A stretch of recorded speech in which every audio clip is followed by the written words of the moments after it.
Hello everyone, so welcome back. This is the platform of SP Smart Hybrid Competitive Schooling System. बच्चे आज हम लोग class 12th biology का chapter 12 discuss कर रहे हैं. ठीक है, दैट इज़ इकोसिस्टम. इकोसिस्टम का पार्ट 2 हम देख रहे हैं. पहले हम लोगों ने basic concept of ecosystem discuss किया था. एनसीईआरटी के 3 पैराग्राफ हमने उसमें कंप्लीट किए थे और आज हम एनसीईआरटी का 4th पैराग्राफ इकोसिस्टम के पार्ट 2 में डिस्कस कर रहे हैं. ठीक है बच्चे, देखो इकोसिस्टम में हमने स्ट्रक्चर एंड फंक्शन देखने हैं क्या होता है, इकोसिस्टम का क्या स्ट्रक्चर होता है, इकोसिस्टम के क्या फंक्शन हैं. जैसे आगे आगे हम लोग स्ट्रैटिफिकेशन देखेंगे. ठीक है, जैसे हम लोग देखते हैं कि एनर्जी कैसे ट्रांसफ़र हो रही है, न्यूट्रिएंट कैसे रिसाइकल हो रहे हैं, प्रोडक्टिविटी क्या है. ठीक है, डिकम्पोजिशन क्या है, ये सारी चीज़ें हम लोग इसमें आज डिस्कस करेंगे. ठीक है बच्चे, तो आप लोग सबसे पहले देखिए, बताया जा रहा है कि अर्लियर क्लासेस में आप लोग देखते हैं बहुत सारे कंपोनेंट इन्वायरमेंट के अंदर like a biotic and biotic, है ना. You studied now the individual biotic and a biotic factor affected each other their surrounding. आपको ये पता होना चाहिए कि इकोसिस्टम छोटा हो या इकोसिस्टम बड़ा हो, दोनों ही इकोसिस्टम में इंटरेक्शन आपको किसकी देखने को मिलती है, लिविंग ऑर्गेनिज्म की और नॉन लिविंग ऑर्गेनिज्म. मतलब ऐसे फैक्टर, है ना, ऐसे लिविंग फैक्टर जो अफेक्ट करते हैं आपके नॉन लिविंग फैक्टर को. जैसे इंसान है, उसको एयर की ज़रूरत है, राइट. तो वो इकोसिस्टम छोटा हो या बड़ा हो, दोनों इकोसिस्टम में इंटरेक्शन होती ही होती है बायोटिक फैक्टर और एबायोटिक फैक्टर की. Let us look at these component in a more integrated manners. तो ये जो कंपोनेंट हैं आपको एक दूसरे से इंटीग्रेटेड दिखते हैं. How the flow of energy take place with in these component और द इकोसिस्टम. हमें यहाँ पर इकोसिस्टम में एक और देखने को मिलता है कि एनर्जी फ्लो कैसे हो रहा है ना. इकोसिस्टम के स्ट्रक्चर में एनर्जी कैसे फ्लो हो रहा है, ये भी हमें देखने को मिलता है. तो हम लोग थोड़ा आगे बढ़ते हैं बेटा, आगे बढ़ते हैं और आगे जाके देखते हैं कि इंटरेक्शन क्या होती है, इंटरेक्शन ऑफ बायोटिक और एबायोटिक कंपोनेंट क्या होता है. बता रहा है कि जैसे मैं आपको बताता हूँ कि ये टेरिडोफाइट है, जिम्नोस्पर्म है, एंजियोस्पर्म है. तो टेरिडोफाइट के नंबर 30 हैं, जिम्नोस्पर्म के 40, जस्ट एग्जांपल, एंजियोस्पर्म के 100. तो मतलब इस एरिया में मोस्ट डोमिनेटिंग स्पीशीज़ 100 वाली होगी, है ना. और जहाँ पर ये डिफरेंट ग्रुप ऑफ स्पीशीज़ हैं तो इन्हीं को हम कहते हैं स्पीशीज़ कंपोजिशन. मतलब एक पार्टिकुलर एरिया में डिफरेंट स्पीशीज़ के ग्रुप हैं तो इसी को हम बोलते हैं species composition in an ecosystem. ठीक है, तो बोल रहा है interaction of biotic and abiotic component result in the physical structure. ये इनका फिजिकल स्ट्रक्चर है, that is characteristic for each type of ecosystem, है ना. Identification and enumerations of the plants and animal species of ecosystem give it species composition. ठीक है, एक ecosystem में plants हैं, एनिमल्स हैं, प्लांट्स के डिफरेंट ग्रुप्स हैं, ये सब क्या है बच्चे, एक स्पीशीज़ कंपोजिशन है. अब इन स्पीशीज़ कंपोजिशन का अरेंजमेंट जो है वो वर्टिकल डिस्ट्रीब्यूशन हो सकता है, डिफरेंट स्पीशीज़ का occupy different level is called stratification. अब आप लोग यहाँ पे देखेंगे स्ट्रैटिफिकेशन क्या होता है. मानो जैसे बच्चे स्ट्रैटिफिकेशन हम किस में देख रहे हैं, सी में देख रहे हैं, स्पीशीज़ की डिस्ट्रीब्यूशन. ये हमारे पास एक सी है और सी में ये स्पीशीज़ डी है, स्पीशीज़ सी, स्पीशीज़ बी और स्पीशीज़ ए. अब हम देख रहे हैं कि ये जो वर्टिकल लेयर है स्पीशीज़ की, टॉप पे ए, फिर बी, फिर सी, फिर डी. तो हम देख रहे हैं कि इसमें सोर्स जो एनर्जी का है वो एक ही है, विच इज़ सनलाइट. अब लाइट अगर आ रही है सरफेस पे तो वहाँ पर आपको कौन सी स्पीशीज़ दिखेंगी, ऑटोट्रॉफ्स, जो अपने लिए खाना खुद सिंथेसाइज करती है. जैसे जैसे लाइट नीचे जा रही है बच्चे तो कम पेनिट्रेट हो रही है तो वहाँ पर हेटेरोट्रॉप भी प्रोड्यूस हो रहे हैं. ऑटोट्रॉप तो है ही, लाइट थोड़ी बहुत जा रही है, बट हेटेरोट्रॉप भी प्रोड्यूस हो रहे हैं.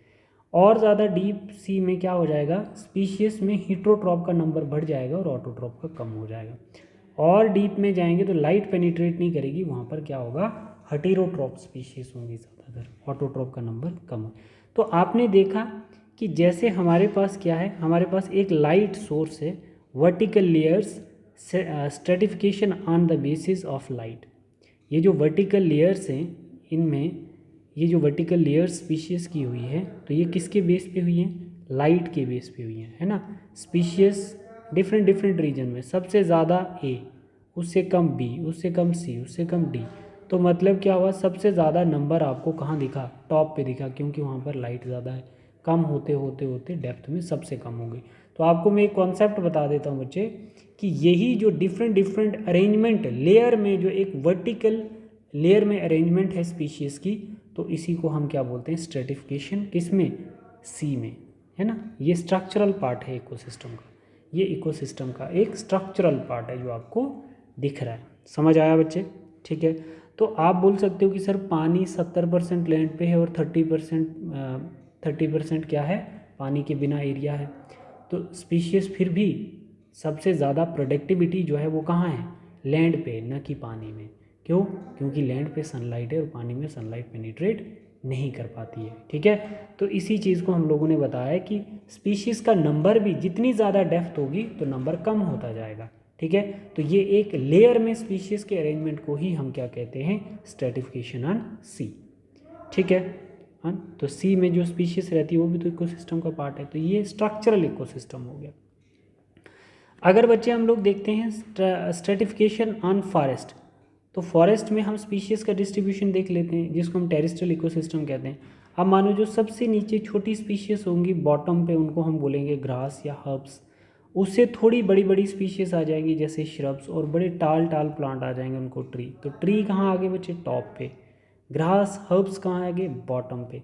तो ये क्या है, ये एक लेयर में अरेंजमेंट है ना बच्चे, डिफरेंट डिफरेंट प्लांट्स की, ठीक है। तो इसको हम टेरेस्ट्रियल इकोसिस्टम बोलते हैं। क्या बोलते हैं, टेरेस्ट्रियल इकोसिस्टम। अब आप लोग इसको ज़रा पढ़ो, आपको समझ में आ जाएगा। देखो ये जो स्पीशीज़ कंपोजिशन है, इसमें vertical distribution of different species occupy the different level, है ना, इज कॉल्ड स्ट्रेटिफिकेशन। किस में, इक्वेटिक इन्वायरमेंट में। For example tree occupy top vertical strata, जैसे ट्री है सबसे टॉप पे है, जिसको हम स्ट्रेटा भी बोल सकते हैं, वर्टिकल स्ट्रेटा या layer of a forest. Shrubs second, shrubs दूसरे नंबर पे, और हर्ब्स एंड ग्रास जो है ऑक्यूपाई द बॉटम लेयर। तो इन्हीं लेयर्स को हम लोग स्ट्रेटिफिकेशन कहते हैं, ठीक है बच्चे। इन्हीं लेयर्स को हम स्ट्रेटिफिकेशन, आपको समझ में आ गया कि इक्वेटिक स्ट्रेटिफिकेशन क्या होती है, इक्वेटिक स्ट्रेटिफिकेशन, और आपकी टेरेस्ट्रियल स्ट्रेटिफिकेशन ऑन इकोसिस्टम, ठीक है। तो ये जो लेयर है, ये जो स्ट्रेटा है, इसमें जो स्पीशीज़ का एक अरेंजमेंट है, इसी को हम स्ट्रेटिफिकेशन कहते हैं।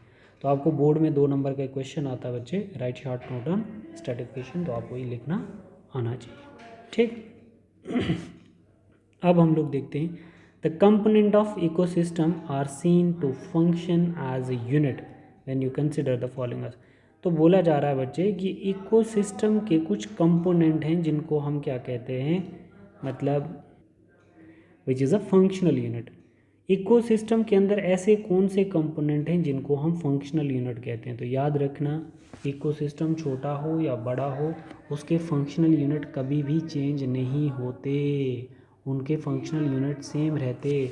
तो आपको कोई पूछे कि इकोसिस्टम के वो कंपोनेंट बताओ जिनको हम फंक्शनल यूनिट ऑफ इकोसिस्टम कहते हैं, तो आप बोलोगे productivity, decomposition, energy flow and nutrient cycling. ये क्या है बच्चे, कंपोनेंट ऑफ इकोसिस्टम, जिनको हम फंक्शनल यूनिट ऑफ इकोसिस्टम भी बोल सकते हैं, ठीक। तो इन 4 स्टेप को हम लोगों ने डे 1 में पढ़ा है बच्चे, है ना।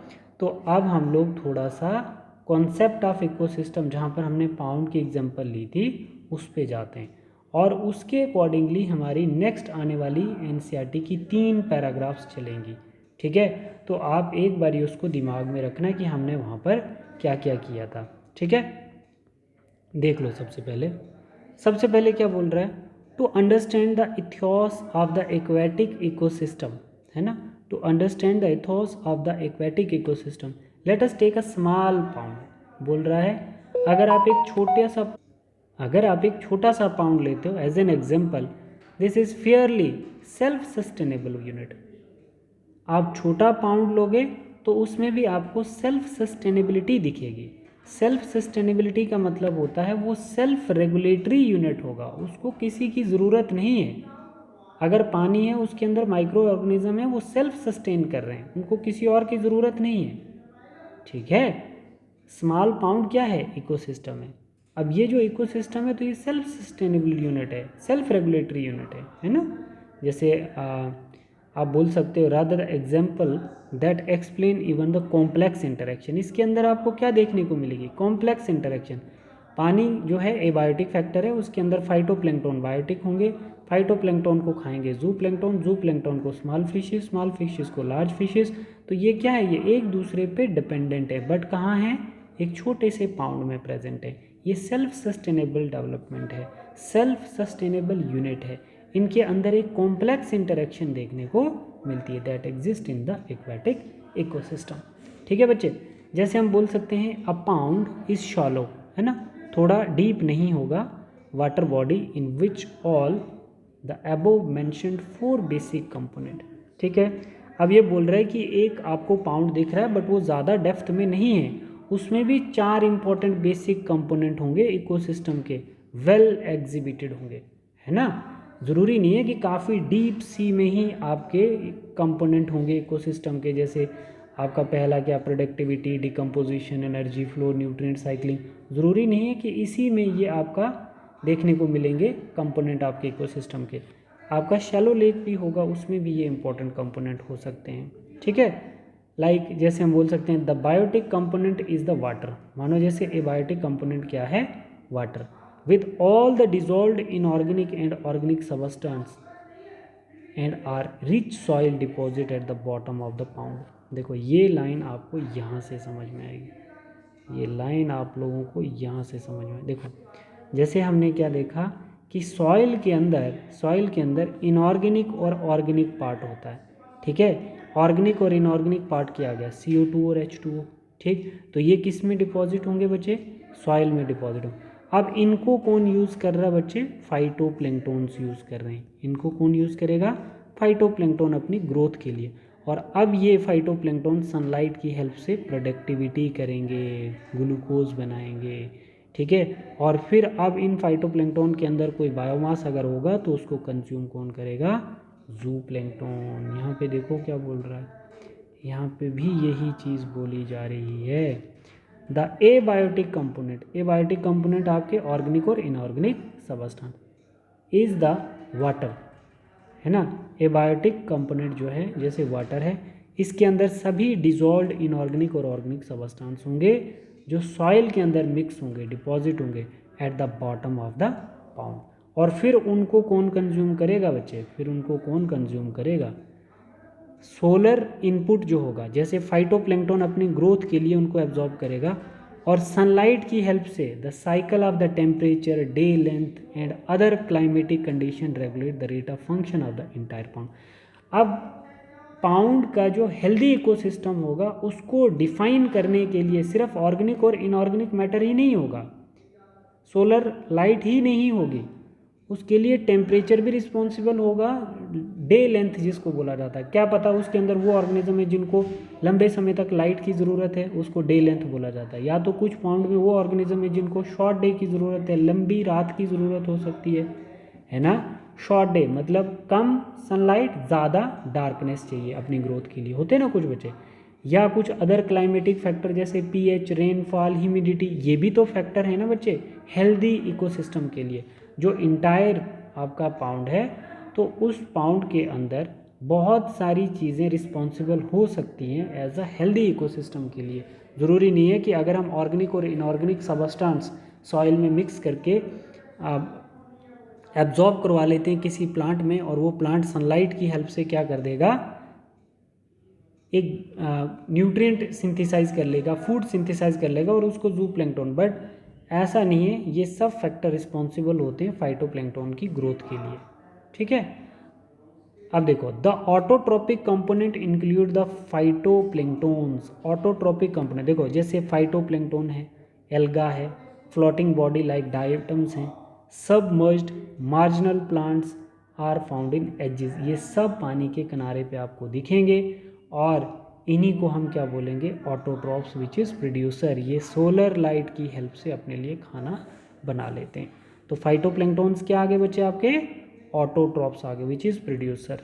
ठीक है, सम एल्गा एंड फ्लोटिंग सबमर्ज होता है जो पानी के अंदर प्लांट, जो पानी में आधे पानी से बाहर, फाउंड एट द एजेस। ठीक, फिर नेक्स्ट बोल रहा है कंज्यूमर, मतलब कंज्यूमर जू प्लैंक्टन, जिनको हम कॉपीपोड भी बोलते हैं। Consumer are represented by the zooplankton, the free swimming and bottom dwelling forms. तो जो जू प्लैंक्टन होंगे ये कैसे होंगे, फ्री स्विमिंग या वाटर फीडर ऑर्गेनिज्म होंगे, जिनको हम कंज्यूमर कहते हैं। ठीक है, यहाँ तक देख लो बच्चे। The decomposer are the fungi, bacteria and flagellate specially abundant in the bottom of pond. तो सबसे ज़्यादा पाउंड के बॉटम में क्या होंगे, डिकम्पोजर होंगे। तो हमने यहाँ पर ये चीज़ सीखी है कि फाइटोप्लैंक्टन क्या है, एक प्रोड्यूसर है जो ऑर्गेनिक और इनऑर्गेनिक मैटर को एब्जॉर्ब करवा के सनलाइट की हेल्प से क्या ग्रो करवा रहा है, डाइटम्स की फॉर्मेशन। तो वो क्या हो गया, प्रोड्यूसर। प्रोड्यूसर को कौन कंज्यूम करेगा, प्राइमरी कंज्यूमर। स्मॉल फिशेस को सेकेंडरी कंज्यूमर और लार्ज फिशेस को टर्शरी कंज्यूमर। ठीक है, तो यहाँ तक हमें ये चीज़ें समझ में आ गई हैं बेटा। ठीक, अब इसका लास्ट पैराग्राफ है, आपने देखना है। दिस इकोसिस्टम परफॉर्म ऑल मतलब ये जो इकोसिस्टम है ये सभी फंक्शन परफॉर्म करेगा। ऑल मतलब productivity, decomposition, energy flow and nutrient cycling, all function of any ecosystem of the biosphere as a whole. Biosphere में कोई भी इकोसिस्टम हो, छोटा हो बड़ा हो, उसके अंदर ये सभी जो कंपोनेंट हैं ये परफॉर्म किए जाएंगे। Conversion of inorganic into organic material, जैसे एग्जांपल से समझा रहा है कि बायोस्फीयर के अंदर जितने भी इकोसिस्टम होंगे उनमें क्या होगा, कन्वर्जन होगी इनऑर्गेनिक की ऑर्गेनिक मटेरियल में। इनऑर्गेनिक मानो जैसे पाउंड एग्जांपल ले लेते हैं और उसका स्टेप 1 क्या है हमारा, इनऑर्गेनिक कंपाउंड, मतलब CO2 और वाटर कंबाइन होंगे। लाइट की प्रेजेंस में ये क्या बनाएंगे बच्चे, ऑर्गेनिक मटेरियल बनाएंगे विच इज़ ग्लूकोज, जिसको हम केमिकल एनर्जी ऑफ फूड बोलते हैं। ठीक है, यही चीज़ बोल रहा है। Conversion of inorganic and organic material with the help of radiant energy, मतलब sun energy of the sun by autotrophs. तो ये सब कौन करेगा बच्चे, सोलर एनर्जी से अपने लिए ग्लूकोज बना लेगा, केमिकल एनर्जी तो उसको ऑटोट्रॉप्स ही बोलेंगे। अब देखो, consumption of autotrophs by the heterotrophs. अब ऑटोट्रॉप्स को कंज्यूम करने वाले को हम क्या बोलेंगे, हेटेरोट्रॉप्स, जिसका नाम जू प्लैंक्टन आ जाएगा। फिर उसके बाद बोल रहा है decomposition, mineralization of the dead matter to release them back to reuse the autotrophs, these event repeated over and over again and again.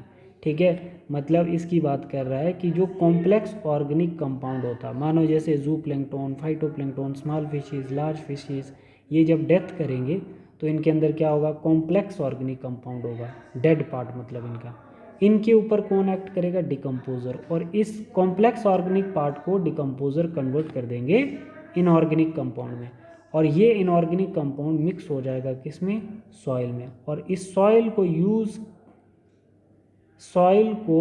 के अंदर use of inorganic compound from soil, कौन, फाइटोप्लैंक्टन। फाइटोप्लैंक्टन इस inorganic compound को soil में से use कर लेगा, और इसी फाइटोप्लैंक्टन को हम क्या बोलेंगे, ऑटोट्रॉप्स बोलेंगे। यही चीज़ बोल रहा। तो फिर ये ऑटोट्रॉप्स को कौन खाएगा, हेटेरोट्रॉप, जिसको हम जू प्लैंक्टन कहते हैं। फिर ऊपर ऐसे सेम साइकिल चलता जाएगा।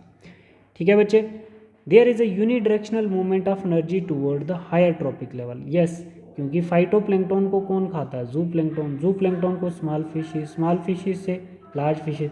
तो ये ट्रॉपिक 1, ट्रॉपिक 2, ट्रॉपिक 3, ट्रॉपिक 4, तो लोअर ट्रॉपिक लेवल से एनर्जी ट्रांसफर हो रही है हायर ट्रॉपिक लेवल, मतलब लार्ज फिश क्या आ गया, हायर ट्रॉपिक लेवल, और लोअर ट्रॉपिक लेवल फाइटोप्लैंक्टन।